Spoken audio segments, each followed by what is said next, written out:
பிகேஆரின் தேர்தல்களில் அமைச்சர்கள் உட்பட பல உயர்மட்ட பிரமுகர்கள் தோல்வி அடைந்திருப்பது அவர்களின் செயல்திறன் குறித்து அடிமட்ட மக்கள் அதிருப்தி அடைந்திருப்பதை குறிக்கிறது என்று அரசியல் ஆய்வாளரும் மலேசிய உத்தாரா பல்கலைக்கழகத்தின் விரிவுரையாளருமான ரூஸ்டி உமார் தெரிவித்துள்ளார். இந்த இழப்புகள் கட்சி உறுப்பினர்கள் மத்தியில் மாற்றத்தை வலியுறுத்தும் துணிச்சலையும் பிரதிபலிக்கின்றன என்று அவர் குறிப்பிட்டுள்ளார். இந்த தோல்விகள் பிகேஆரின் அடிமட்ட உறுப்பினர்களில் பலர் அமைச்சர்கள் பலர் குறைவான செயல்திறன் கொண்டவர்கள் என்று நம்புகிறார்கள் என்பதை காட்டுவதாக அவர் தெரிவித்துள்ளார். இது உயர்மட்ட தலைமைக்கு ஒரு தெளிவான செய்தியை அனுப்புகிறது. பிகேஆரில் அதே பழைய முகங்கள் மட்டுமல்ல, பல திறமையான நபர்கள் உள்ளனர் என்று அவர் எஃப்எம்டி ஊடகத்திடம் தெரிவித்துள்ளார். பிராந்திய தேர்தலில் தோல்வியடைந்த குறிப்பிடத்தக்க பெயர்களில் இயற்கை வளம் மற்றும் சுற்றுச்சூழல் நிலைத்தன்மை அமைச்சர் நிக் நஸ்மி நிக் அமாட்டும் ஒருவர். அவர் சித்தியவங்சாவில் அப்துலின் ஷவுக்கியால் தோற்கடிக்கப்பட்டார். புக்கிட் பின்தாங்கில் ஒற்றுமைத்துறை துணை அமைச்சரும் பிகேஆர் உதவித் தலைவருமான Saraswathi Kandasamy, Wangsa Maju MP Zahir Hassan, Batu MP Prabakaran, Balik Pulau MP Bakhtiar Wan Chik மற்றும் ஜெலுத்தோங்கில் பினாங்கு நிர்வாக கவுன்சிலர் ஃபாமி ஜைனோல் ஆகியோரும் தோல்வியை தழுவியுள்ளனர். ஆயர்கூனிங் சட்டமன்ற இடைத்தேர்தலில் இஸ்லாமியர்களின் நியாயமான தலைவரை தேர்ந்தெடுக்க வேண்டும் என்று பாஸ் கட்சியின் தலைவர் தான்ஸ்ரீ அப்துல் ஹடி அவாங் வலியுறுத்தியுள்ளார். தகுதியான தலைவர்களால் மட்டுமே இஸ்லாமியர்கள் வழிநடத்தப்பட வேண்டும் என்றும், அந்த தகுதி என்பது இன மத பின்னணியை மட்டுமே கொண்டதாக இல்லாமல் உண்மையாக மக்களுக்காக நன்மைகளை வழங்கும் தலைவராக இருக்க வேண்டும் என்பதை உறுதிப்படுத்த வேண்டும் என்றும் தான்ஸ்ரீ அப்துல் ஹடி அவாங் தெரிவித்துள்ளார். நாட்டின் இறையாண்மை மதத்திற்கு அச்சுறுத்தலை ஏற்படுத்தும் வகையிலான செயல்களில் ஈடுபடுபவர்கள் இஸ்லாத்திற்கும் நாட்டிற்கும் எதிரிகளாகவே கருத வேண்டும் என்றும், இடைத்தேர்தலில் போட்டியிடும் வேட்பாளர்களில் தகுதியான இஸ்லாமியர் யார் என்பதை உணர்ந்து அயர்கூனிங் இஸ்லாமியர்கள் வாக்களிக்க வேண்டும் என்றும் தான்ஸ்ரீ அப்துல் ஹடி அவாங் வலியுறுத்தியுள்ளார். கமாமானில் உள்ள வணிகச் சந்தையில் வியாபாரம் செய்து வந்த 28 வெளிநாட்டினரை திரங்கானு குடிநுழைவு துறை கைது செய்துள்ளது.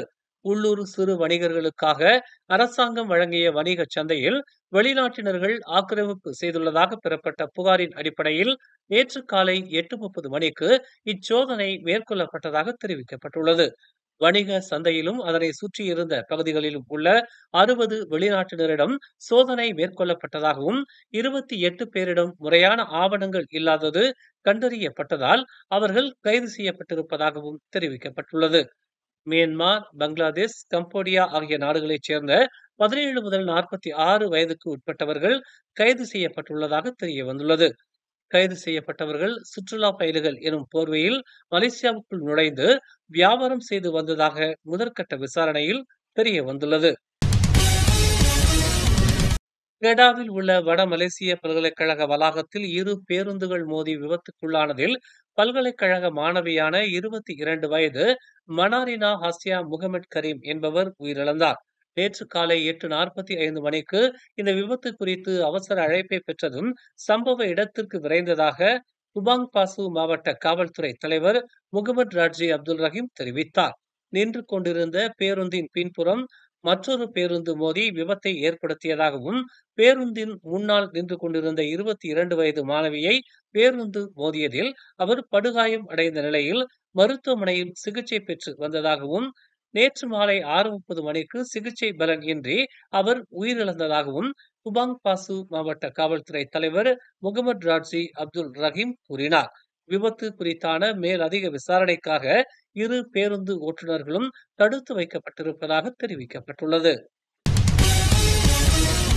பாலியல் கல்விக்கு தீவிர கவனம் செலுத்தப்படுவதை உறுதி செய்வதற்கு இன்னும் விரிவான அணுகுமுறை தேவை என்று மகளிர், குடும்பம் மற்றும் சமூக நல மேம்பாட்டுத்துறை அமைச்சர் நான்சி ஷுக்ரி தெரிவித்துள்ளார்.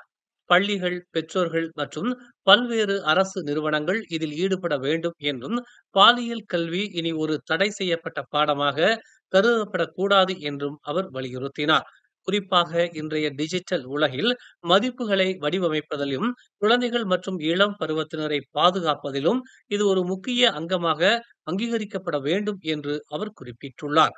பாலியல் கல்வி பள்ளி பாடத்திட்டத்தில் சேர்க்கப்பட்டுள்ளது. ஆனால் அதன் உள்ளடக்கம் குறைவாகவே உள்ளது. மேலும் அது பெரும்பாலும் குறைவாகவே வலியுறுத்தப்படுகிறது. இது நாம் உடனடியாக கவனிக்க வேண்டிய ஒரு குறைபாடு என்று அவர் சுட்டிக்காட்டினார். இது ஆசிரியர்கள் இந்த தலைப்பை பற்றி பேச தயங்குவதால் ஏற்படுகிறது என்றும் அவர் தெரிவித்தார். கோலாலம்பூரில் உள்ள ஒரு மாலில் நடந்த நிகழ்வில் பிறை நிலவு இல்லாமல் தேசிய கொடியை காட்டும் வீடியோவை ஒரு கண்காட்சியாளர் திரையிட்ட சம்பவம் தொடர்பாக 5 போலீஸ் புகார்கள் பதிவு செய்யப்பட்டுள்ளதாக லெம்பா பந்தாய் நாடாளுமன்ற உறுப்பினர் ஃபாமி பாட்டில் தெரிவித்துள்ளார். தகவல் தொடர்புத்துறை அமைச்சராகவும் இருக்கும் ஃபாமி 5 புகார்களும் நேற்று இரவு லெம்பா பந்தாய் காவல் நிலையத்தில் PKR மற்றும் அம்னோ பிரிவுகளின் பிரதிநிதிகளால் தாக்கல் செய்யப்பட்டதாக கூறினார். இந்த விஷயத்தை முழுமையாக விசாரிப்பதை தாங்கள் காவல்துறையினரிடம் விட்டு விடுவதாகவும், அவர்கள் ஏதேனும் தவறு செய்ததை கண்டறிந்தால் கடுமையான நடவடிக்கை எடுக்கப்படும் என்றும் அவர் எச்சரித்தார். தேசிய கொடி நமது தேசிய பெருமை மற்றும் இறையாண்மையின் சின்னமாக இருப்பதால் உறுதியான நடவடிக்கை தேவை என்றும், அதை எளிதாக எடுத்துக் கொள்ளக்கூடாது என்றும் ஃபாமி மேலும் கூறினார். ஏற்கனவே சின்சியூ டெய்லி செய்தித்தாள் அதன் முதல் பக்கத்தில் பிறை நிலவு இல்லாமல் தேசிய கொடியை காட்டும் ஒரு படத்தை வெளியிட்ட சில நாட்களுக்கு பிறகு இது வந்துள்ளது குறிப்பிடத்தக்கது. ஸ்லாங்கூரில் அண்மைய காலமாக ஏற்படும் வெள்ள பிரச்சனைகள் குறித்து முக்கிய முடிவுகளை எடுக்க நாளை முக்கிய சிறப்பு கூட்டத்தை நடத்தவிருப்பதாக ஸ்லாங்கூர் மந்திரி விசார் டதஸ்ரீ அமீருddin ஷாரி தெரிவித்துள்ளார். வெள்ளம் ஏற்படுவதால் மக்கள் எதிர்நோக்கும் சிக்கல்கள் அதிகரித்துள்ளதால் அரசு நெருக்கடிகளை சந்தித்துள்ளதை உணர்ந்து நாளை மாவட்ட நகராண்மை கழகத்தினருடனும் வெள்ளத்தடுப்பு மேலாண்மை வாரியத்துடனும் வடிகால் நீர்ப்பாசன துறையுடனும் முக்கிய சந்திப்பை நடத்தவிருப்பதாக டதஸ்ரீ அமீருddin ஷாரி தெரிவித்துள்ளார். முக்கியமாக ஸ்லாங்கூரில் உள்ள கிளான் ஷியாலாம் பகுதிகளில் ஏற்படும் வெள்ளம் குறித்தும் விவாதிக்கப்படும் என்று அவர் கூறினார். தற்காலிக தீர்வால் எந்த ஒரு பயனும் இல்லை என்று தெரிவித்த அவர், நிரந்தர தீர்வுக்காக அரசாங்கம் பல்வேறு செயல் திட்டங்களை முன்னெடுக்கவிருப்பதாகவும் டதஸ்ரீ அமீருddin ஷாரி தெரிவித்தார். கடந்த 2021ஆம் ஆண்டு ஏற்பட்ட வெள்ளம் போல மீண்டும் ஏற்படாமல் இருக்க முக்கிய செயல் திட்டங்களை அமல்படுத்தவிருப்பதாகவும் டதஸ்ரீ அமீருddin ஷாரி கூறினார். பேரா மாநிலத்தின் அம்னோ மகளிர் பிரிவு முன்னாள் தலைவர் வான் நோரா ஷிகின் வான் நூருடின் பாஸ் கட்சியில் இணைந்துள்ளார். நேற்று இரவு ஆயர்குனிங் இடைத்தேர்தல் பிரச்சாரத்தின் போது தனது உறுப்பினர் படிவத்தை பாஸ் கட்சியின் தலைவர் அப்துல் ஹடி அவாங்கிடம் அவர் வழங்கினார். பேரா தாப்பாவில் உள்ள கம்போங் தஞ்சோங், தெராமட்டில் உள்ள பெரிகாத்தான் தேசிய சராமாவில் வான் நோரா ஷிகின் பாஸ் கட்சியில் இணைவது அறிவிக்கப்பட்டது. கம்போங் காஜா சட்டமன்ற உறுப்பினராக 2 முறை பதவி வகித்த வான் நோரா ஷிகின் மகளிர், குடும்பம் மற்றும் சமூக நல மேம்பாட்டுக்கான நிர்வாக கவுன்சிலராகவும் பணியாற்றியுள்ளார். 2022 பொதுத் தேர்தலில் தனது இடத்தை பாதுகாக்க அவர் தவறிவிட்டார். பாஸ் கட்சியின் ஜஃபாருல் அஸ்லான் ஜானிடம் 3345 வாக்குகள் பெரும்பான்மையுடன் அவர் தோல்வி அடைந்தார். மேலும் செய்திகளை தெரிந்து கொள்ள தமிழ் மலர் நாளிதழை பாருங்கள். உடனுக்குடன் செய்திகளை தெரிந்து கொள்ள தமிழ் மலர் இணையதளம், தமிழ் மலர் செயலி மற்றும் மலர் டிவி யூடியூப் சேனலை வலம் வாருங்கள். எங்களோடு இணைந்திருக்க மலர் டிவியை பதிவு செய்து கொள்ளுங்கள். உறவுகள் மகிழ்ந்திட விருப்பம் மற்றும் பகிர்வு சேவையை சொடுக்கிடுங்கள்.